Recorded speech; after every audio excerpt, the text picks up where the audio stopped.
자평명리학에서 십성이 차지하는 비중은 대단히 큽니다. 사주에서 큰 것 두 가지를 꼽는다 그러면은 십성과 용신이겠죠. 십성은 상황을 설명하고 용신은 기흉을 가름하는 기준대가 되기 때문입니다. 물론 오죽교에서도 이 의미는 크게 달라지지 않는 걸로 생각하시면 되겠습니다. 그래서 십성을 적용시킬 때 물론 그 다양한 경우를 다 설명을 할 수는 없지만 대략 어떤 경우에 해당 십성을 이해하면 되는지 그 정도는 알고 있어야 괴를 뽑았을 때 무언가 눈이 가는 곳, 머무르는 곳을 찾게 될 것입니다. 그래서 십성에 대해서 어떻게 이해하면 될 것인가 하는 점에 대해서 설명을 좀 드려보고자 합니다. 자, 표를 보면서 말씀을 드리죠. 십성에서 십성의 유상이다. 유상이란 어떤 유사한 상징, 십성과 유사한 것들에 대해서 어떻게 읽을 것이냐 하는 점을 생각하시면 되겠습니다. 유상은 곧 상징을 의미하겠죠. 상징이라고 하는 것은 무엇입니까? 상징은 구체적으로 직접적으로 드러내지는 않지만 간접적으로 비유적으로 적용을 할 수 있는 그런 그 형태, 그걸 상징이라고 하겠습니다. 우리는 십성이라는 상징을 가지고 풀이에 임하게 됩니다. 그 중에서도 정관과 편관에 대해서 어떤 경우에 적용시키게 될 것인가 하는 점을 참고로 잘 이해하시면 크게 어렵지 않으리라고 생각해 봅니다. 어쩌면 이미 선행학습을 통해서 이 정도는 파악하고 계시리라고 생각을 합니다만은 그럼에도 불구하고 혹여 이런 문제로 혼란이 일어난다면 점괘를 오죽괘를 뽑아놓고 대입하는데 또한 착오가 생길 수도 있다는 점 다시 한번 생각하시고 주의 깊게 살펴보시기 바랍니다. 정관을 용신, 즉 목적 용신이라고 하면 되겠죠. 목적 용신으로 삼아야 될 경우가 있습니다. 누군가가 승진을 물었습니다. 요번에 승진 기회가 있는데 가능하겠습니까? 이런 질문을 하게 되죠. 궁금합니다. 사실은 그 직장인에게는 승진은 여러 가지 의미가 있죠. 능력에 대한 평가, 수입에 대한 증진, 주변에 대한 어떤 자부심, 이런 것이 다 이 승진이라는 속에 포함되어 있습니다. 특히 군인들의 경우에는 더 의미가 크다고도 할 수 있겠습니다. 그때는 진급이 되겠죠. 군인일 경우에는.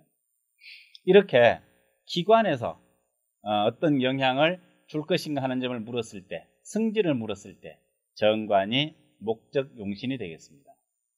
그러면은 점괘가 나왔을 때 정관이 어디에 있는지 그것을 살피면 되겠습니다. 연월에 있는 정관은 이미 누리고 있는 지위, 시분에 있는 정관이라면 앞으로 누려야 될 지위. 그러니까 연월의 정관은 힘이 있는데 시분에 있는 정관은 힘이 없다? 그러면 승진이 가능하다? 불가능하다? 예, 불가능하다.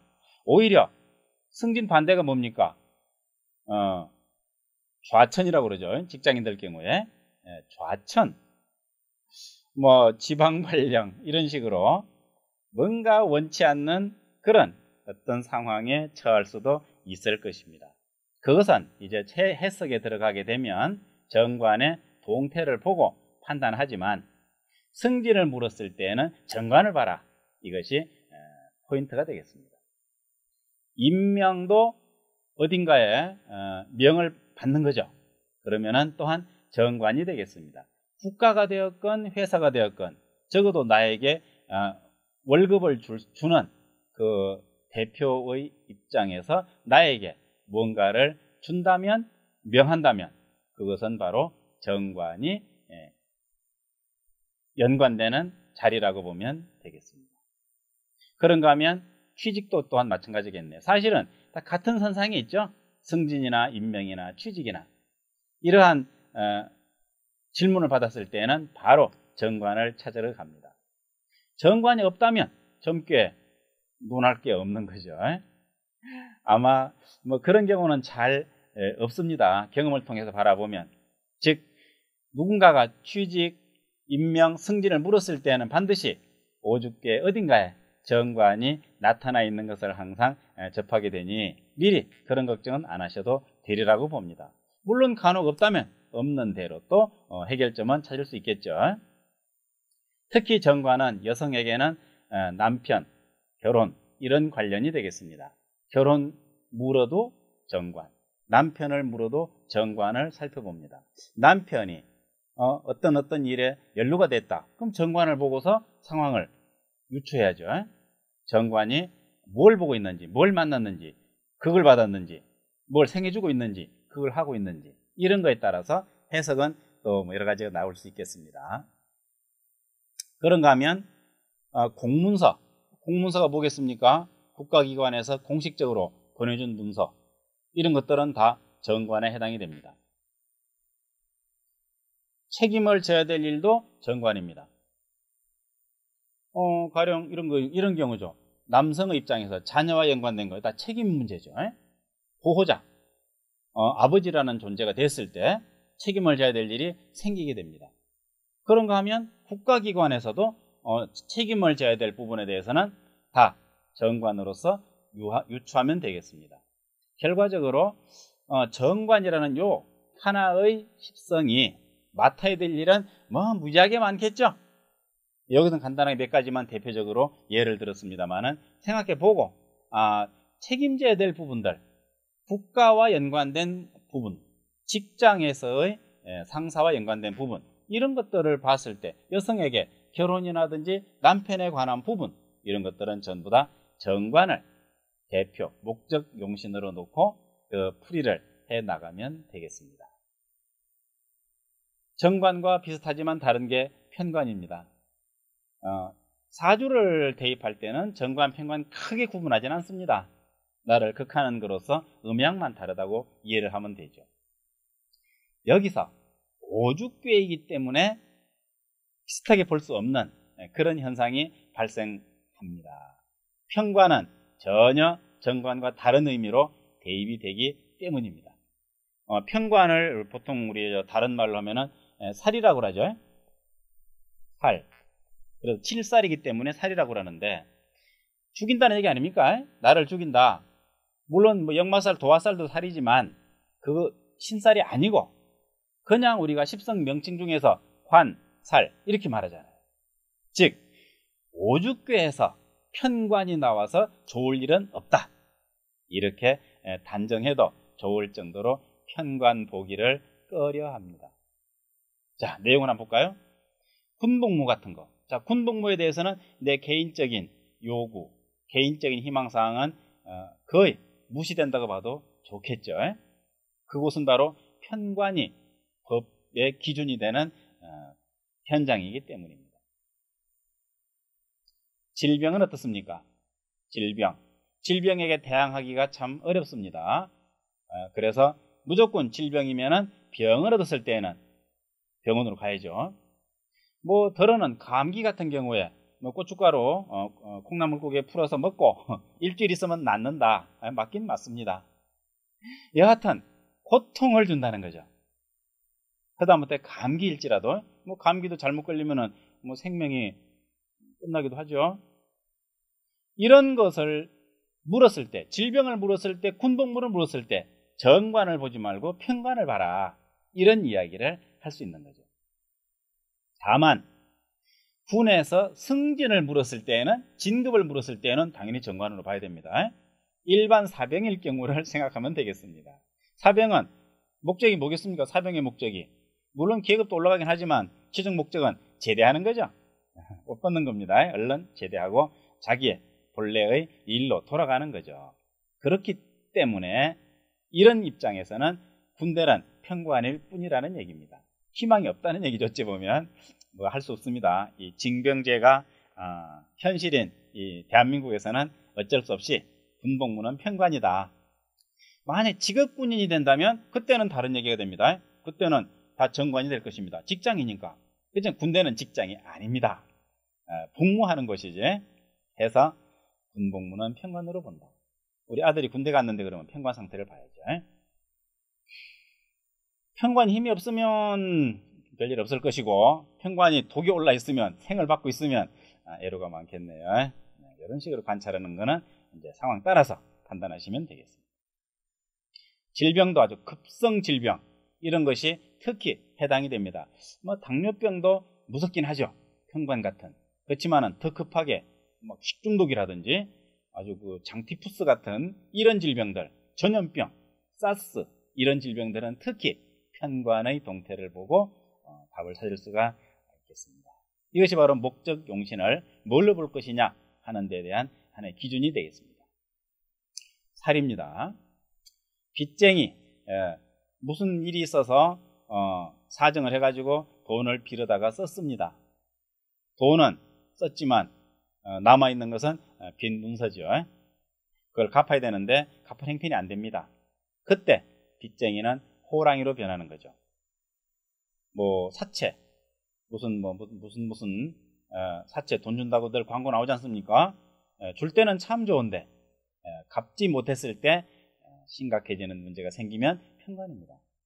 적어도 나에게 부담을 준다면 평관으로 보면 될 것입니다. 엄중한 책임, 그냥 해야 되는 책임, 정 책임지기 싫으면 그만두면 되는 책임, 그것은 정관입니다. 엄중한 책임은 벗어날 수가 없어. 반드시 응해야만 되는 책임일 때, 이때는 편관으로서 관찰하게 됩니다.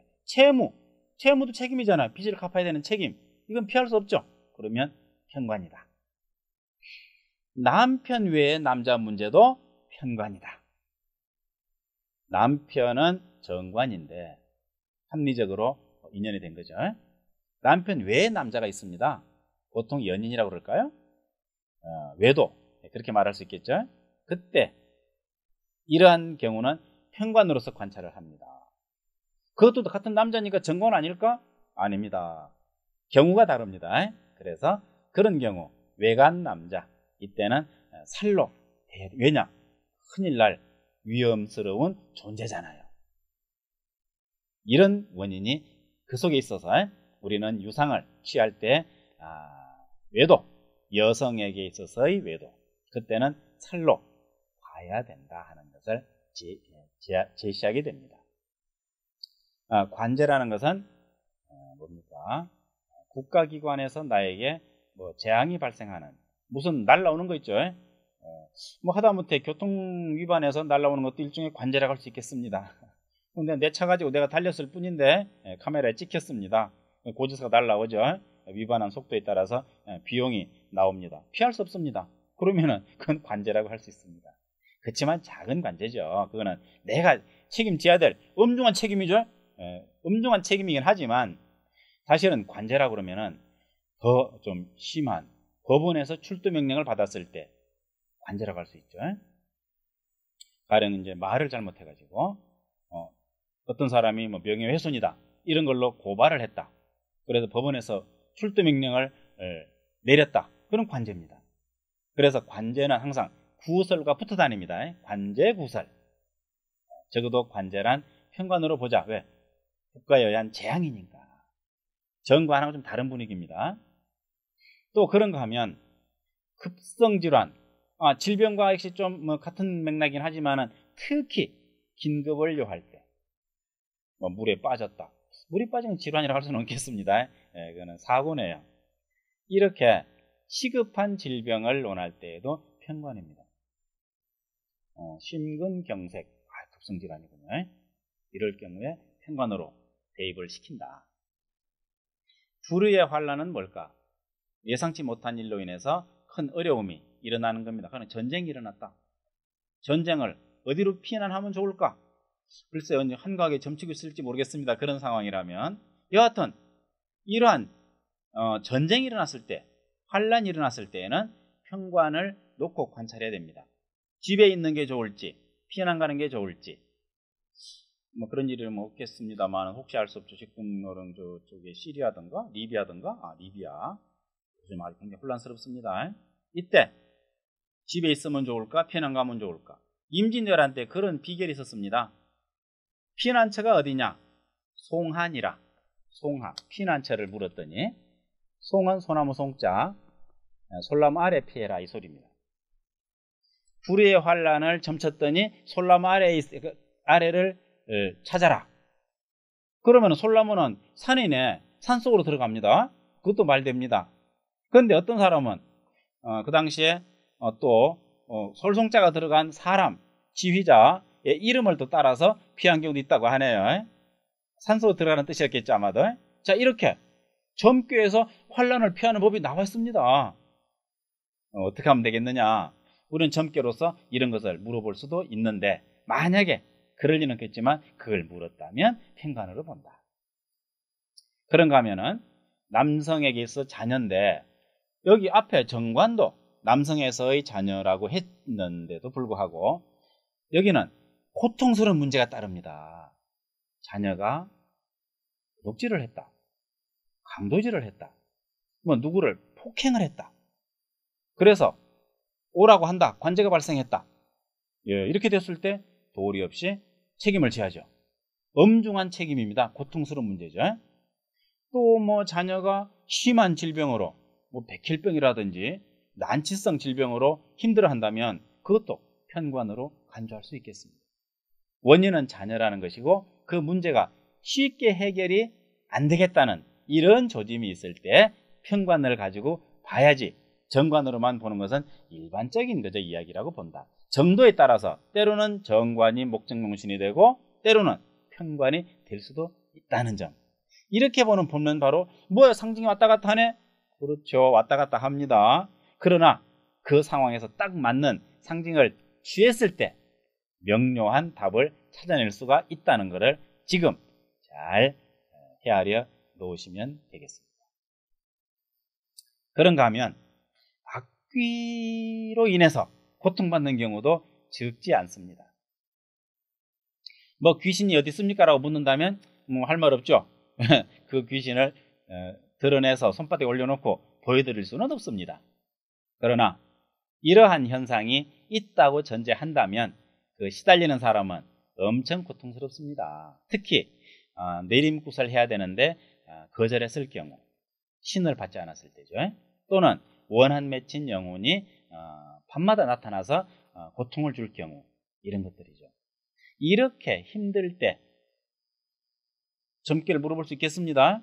그때 점괘는 바로 평관으로서 관찰한다. 즉 어떤 영혼이냐에 따라서 해석이 달라집니다. 그냥 조상님들이라고 하고 그냥 막 꿈이 좀 시끄럽다 정도 같으면 평관 아닙니다. 그때는 편인으로 봐야죠 오히려. 그런데 고통이 심해요. 밤마다 도끼를 나한테 던진다든지, 그런 경우 막 끈으로 목을 조은다든지, 눈만 감으면 엄청 시달리겠습니다. 이럴 때 그때에 해당되는 십성은 뭐냐? 당연히 편관을 떠올려야죠. 그래서 때로는 정관 같지만 편관일 경우가 있고 때로는 편관 같지만 정관일 경우도 있는데, 이런 것에 대해서 지혜롭게 구분할 수가 있다면 이미 상징을 대입할 수 있는 준비가 되었다고 하겠습니다. 여기에 논하지 않은 기타 여러 가지 인생사례에서 이것뿐이겠습니까? 뭐 산호라면 한두 가지가 아니지. 그 많은 경우들을 전부 나열할 수는 없지만 적어도 성인이시잖아요. 살아온 연륜이 있으시죠. 이 경우가 정관에 해당될까? 편관에 해당될까? 그것은 미루어 짐작할 수 있으실 겁니다. 애매할 때 부분이 이게 어떻게 보면 정관이고 어떻게 보면 편관이고, 그럴 때 두 가지 다 보면 됩니다. 뭘 봐야 될지 고민할 필요는 없습니다. 보이는 대로 보면 되는데, 특히 정관인지 편관인지 기본적인 큰 구분은 나눠놔야 나중에 약간의 변수는 능히 처리할 수 있다. 이렇게 알고 계시면 되겠습니다. 관과 살에 대해서 설명을 드려봤습니다. 이해되셨죠?